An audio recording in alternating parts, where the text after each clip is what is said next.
قرآن میں اللہ فرماتا ہے کہ کیا ہم نے زمین کو سمیٹنے والا نہیں بنایا؟ اس آیت میں لفظ کفاتن استعمال ہوا جس کا مطلب ہے سمیٹنا۔ انگریزی میں اس کے لیے ریسیپٹیکل کا لفظ استعمال ہوا، یعنی چیزوں کو ایک جگہ اکٹھا کر کے محفوظ بنانا۔ کفاتن لفظ کفاتا سے نکلا ہے جس کا مطلب ہے اکٹھا کرنا یا ایک خاص کے گرد جمع ہونا۔ زمین کی کشش ثقل یعنی گریویٹیشنل فورس زمین پر موجود انسانوں اور ہر چیز کو اپنی طرف کھینچتی ہے، یعنی گریوٹی وہ قوت ہے جس سے کمیت یعنی ماس رکھنے والے تمام اجسام ایک دوسرے کو اپنی طرف کھینچتے ہیں۔ عام الفاظ میں یہ وہ قوت ہے جس سے زمین تمام اجسام کو اپنی طرف کھینچتی ہے۔ آئزک نیوٹن تاریخ انسانی کے ایک قابل سائنسدان جنہوں نے اس چیز پر تحقیق کی اور دنیا کی ایک عظیم دریافت کی، یعنی گریوٹی، جس نے 1687 میں اپنی کتاب The Mathematical Principles of Natural Philosophy میں گریوٹی کے بارے میں تفصیل لکھی، اور یہی گریوٹی جس کا ذکر 17ویں صدی میں کیا گیا، قرآن میں اس بارے میں 1400 سال پہلے ذکر آیا، جو اس بات کا ثبوت ہے کہ قرآن اللہ کی کتاب ہے۔ اب اس آیت کو غور سے دیکھیں جس میں ایک راز ہے جو میں دعوے سے کہتا ہوں کہ جس کے بارے میں آپ نے پہلے کبھی نہیں سنا ہوگا۔ اگر کوئی آپ کو یہ بتائے کہ جس طرح گریوٹی کا ذکر قرآن میں آیا تو اسی طرح گریوٹی کو دریافت کرنے والے آئزک نیوٹن کا نام بھی قرآن میں آیا، تو کیا آپ اس پر یقین کریں گے؟ آپ کا جواب یقیناً یہی ہوگا کہ نہیں۔ لیکن یہ جو آیت آپ کو اپنی اسکرین پر نظر آ رہی ہے، اس میں آئزک نیوٹن کا نام موجود ہے، لیکن کیسے؟ تو چلیں اس کو سمجھتے ہیں۔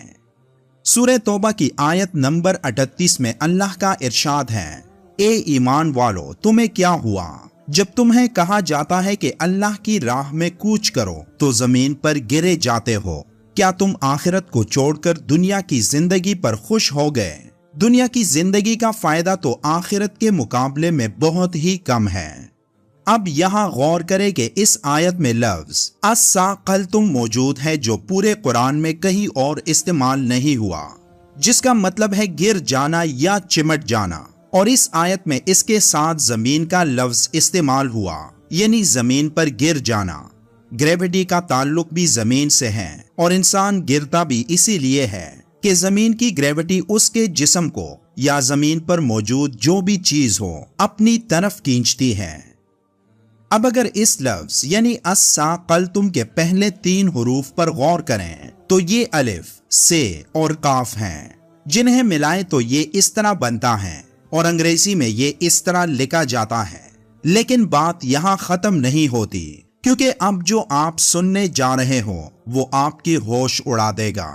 اس آیت میں زمین کی گریوٹی کا تذکرہ ہے کہ اسی گریوٹی کی وجہ سے انسان زمین سے چمٹا ہوا ہے۔ اب پورے قرآن میں صرف اسی آیت میں اس ساق لکھا نظر آتا ہے جو آئزک نیوٹن کے نام سے ملتا ہے، وہی آئزک نیوٹن جس نے پہلی بار دنیا کو گریوٹی کے بارے میں بتایا۔